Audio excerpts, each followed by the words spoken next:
if not hundreds of dua that I taught you with the help of Allah Azza wa Jal, we come to an end of the series today, inshallah. Alhamdulillah Rabbil Alameen, with the help of Allah Azza wa Jal, this series was beyond successful, and Allah subhanahu wa ta'ala put so much barakah in it that it went all over the world. Tonight, inshallah ta'ala, we will finish the series with the dua that Shaykh al-Islam Ibn Taymiyyah rahimahullah called it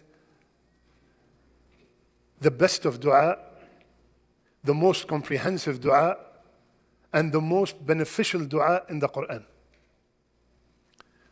And this dua is known to every single Muslim on earth, most of them. And the dua is Ihdina Sirat al-Mustaqim.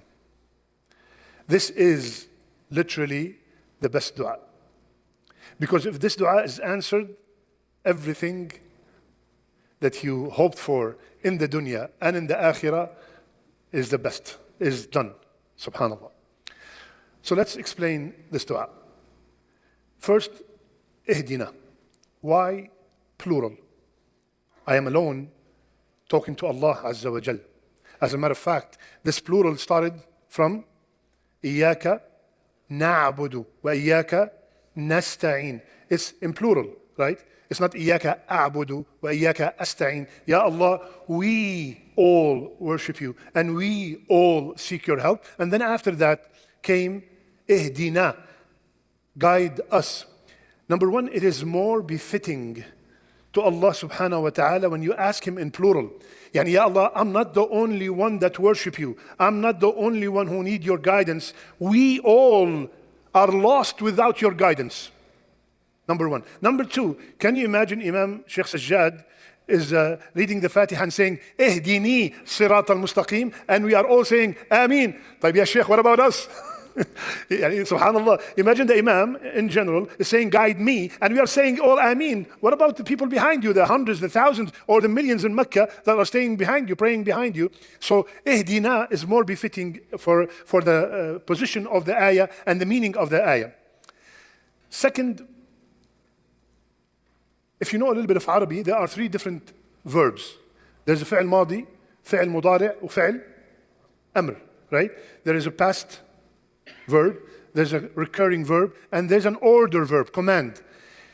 What is ihdina? It's a fi'l amr. طيب, am I ordering Allah? No. Subhanallah. Our scholars said, when the fi'l al-amr, when the command verb comes from the lower to the higher, it's a dua. And when it comes from the higher to the lower, from Allah to His ibad, it's an order, it's a command. Ittaqullah, fear Allah. But when it comes from the ibad to Allah, Ya Allah, I'm not ordering Allah, I'm requesting Allah. It becomes a dua. Now there are two kinds of guidance. Ihdina, I'm asking for guidance. What kind of guidance? There are two kinds of guidance. Guidance at ta'lim, guidance at irshad, guidance of teaching. Like for example, and this is the job of the prophets and the shuyukh, and I tell you that, ya shabab, or I tell someone, you have to pray, you must pray. Salat is very important. Salat is the rukn of the deen. I tell them that. I'm guiding him to the importance of salat. This is the first kind of guidance which is known to everybody. Now, the second kind of guidance is the guidance called guidance at-tawfiq. This is only, strictly, exclusively for Allah Azza wa Jal.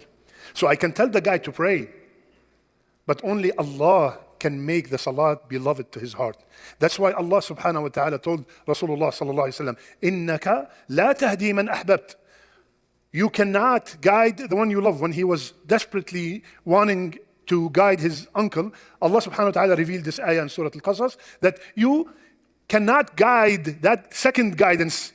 Even if you love the person so much, you just can tell them and that's why many of us suffer with our children, right? I did this. Listen carefully. If you really did your best from the beginning, you tried your best, everything with your child, and he or she are not being righteous, you have done your best, and the guidance is only from Allah Azza wa Jal. But Allah knows your best.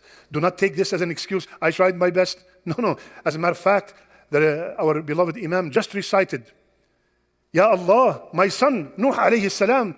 Ya Allah, my son, min ahli, he is from my family. Innahu laysa min ahlik. Because the son did not follow his father, Allah subhanahu wa ta'ala told Nuh alayhi salam, he's not from your family. So the relationship even with me and my children is according to the deen. The minute my son leaves the deen, I leave him. This is exactly what the Shaykh recited. I talk to him, I try to convince him, I do everything possible. But when he insists of leaving the deen, Habibi, lakum deenukum waliya deen. Even if it was my closest people to me. So, guide me, Ya Allah, ihdina as-sirat al-mustaqim. Ya Allah, guide me. Both kinds of guidance. And look at the greatness here. Allah subhanahu wa ta'ala did not say, ihdina ila as-sirat, to, or ihdina lis-sirat, or ala as-sirat. He left it open. Ihdina as-sirata. What does that mean? I want, Ya Allah, all kinds of guidance. I want, Ya Allah, all kinds of guidance. I want to know about the guidance. I want to follow the guidance. I want to do the guidance sincerely from the bottom of my heart. I want to do that guidance, that ibadah, according to the sunnah of Rasulullah sallallahu alayhi wa sallam. And, Ya Allah, keep me on the straight path. That's why it's not only once a day, minimum 17 times a day. Ihdina as-sirat al-mustaqim. Guide us, Ya Allah, to the straight path and keep us on the straight path and make us perform the ibadat that are pleasing to you. Because, Ya Akhwan, as-sirat al-mustaqim is the sirat, is the path that leads to the pleasure of Allah and eventually to the Jannah.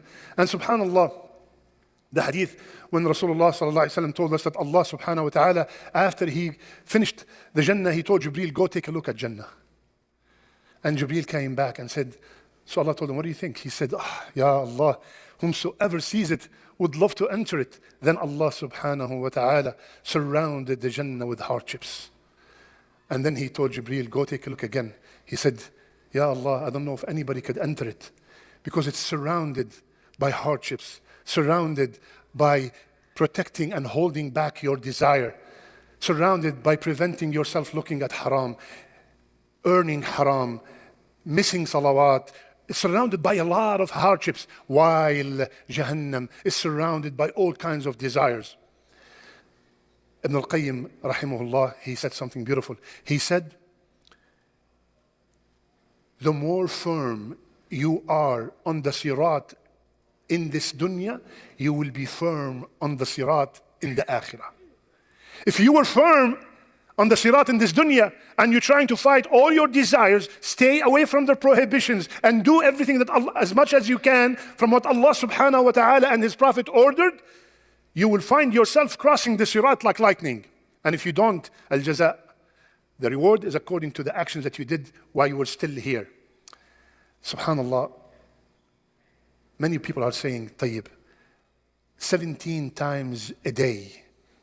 Let's say there are 1.6 billion Muslims. And let's say, assume that only 1 billion pray. So 17 billion times a day, Muslims are asking Allah to guide them to the straight path, right? Minimum. 17 billion times a day, asking and begging, Ya Allah, guide us to the straight path. We are asking, and we are asking the one who can solve any problem and do anything. And at the end, look at our state. So what's wrong with the formula? I am asking, I'm begging, and the one I am asking can do anything. And our state is, you all know what's happening. So where's the problem? The problem is with the way we are asking. إياك نعبد وإياك نستعين اهدنا الصراط المستقيم صراط الذين أنعمت عليهم غير المغضوب عليهم ولا الضالين. No feeling, no understanding. Yalla, yalla, yalla. I just want to get it over with. I want to just finish. Yalla, they're waiting for me. The game is waiting. The movie is waiting.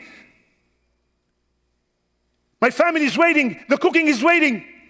Yalla, ihdina as-sirat al-mustaqim. What kind of request is this? What kind of demand? What kind of dua is this? You are asking the best dua. Wallahi, before I came here, I said, Ya Allah, make my speech change everybody's ihdina as-sirat al-mustaqim. Because if that is answered, wallahi, all our life will change. All Muslims' life will change. If I am really begging, Ya Allah, I beg you, Ya Allah, keep me on the straight path. Keep my children on the straight path. Keep my dhurriyyah, my offspring on the straight path. My brothers and sisters all over the world. If they're, imagine 17 billion times. I always give you this example. I know this brother, let's call him Ahmed. Brother Ahmed is multi-billionaire. And not only that, he's extremely generous. And you came and asked me for money. I said, you know what? Go to Ahmed. Multi-billionaire and extremely generous. So you came back. I said, everything's okay? He said, no. He's not giving me anything. So I went to Ahmed. I said, Ahmed, you never, every time I send you someone, you always take care of them. He said, Sheikh, you should see the guy, the way he asked. Give me $20. I want $20 now. The way we are asking Allah Azza wa Jal is not proper. So, ya akhwan, when it comes to Ihdina as-Sirat al-Mustaqim, we already prepared the praise. Alhamdulillahi Rabbil Alameen. I'm praising Allah. Ar-Rahman Ar-Rahim. Maliki Yawmiddin. Iyaka na'bud wa iyaka nasta'een. After all this praise, اهدنا الصراط المستقيم. Wallahi, yani, subhanallah, with the state that we are in, we should be focusing and putting our heart in اهدنا الصراط المستقيم. So ya akhwan, please, every time you recite, yani, is it coincidence or is it just words that we have to repeat? How come it's not duha that we have to repeat 17 times a day? How come it's the Fatiha? How come it's the Fatiha? Have you ever asked yourself why it's the Fatiha? Why did Allah and His Prophet choose the Fatiha to be the one repeated so many times? So many times. Have you ever seen anyone on earth say, I am bored from repeating the Fatiha? Allahu Akbar. You repeat anything for 5-6 times. Come on, ya akhi, yallah, next one. Give me something else except the Fatiha. Subhanallah. So, I end the series with the best dua ever, and I ask Allah subhanahu wa ta'ala to guide us all to the straight path and keep us on the straight path, guide our children to the straight path, keep them steadfast on the straight path. I ask Allah subhanahu wa ta'ala to make us from the people whom their last words are La ilaha illallah. I ask Allah to grant our daughters the righteous husbands and grant our sons the righteous wives. I ask Allah subhanahu wa ta'ala to make our last deeds our best deeds.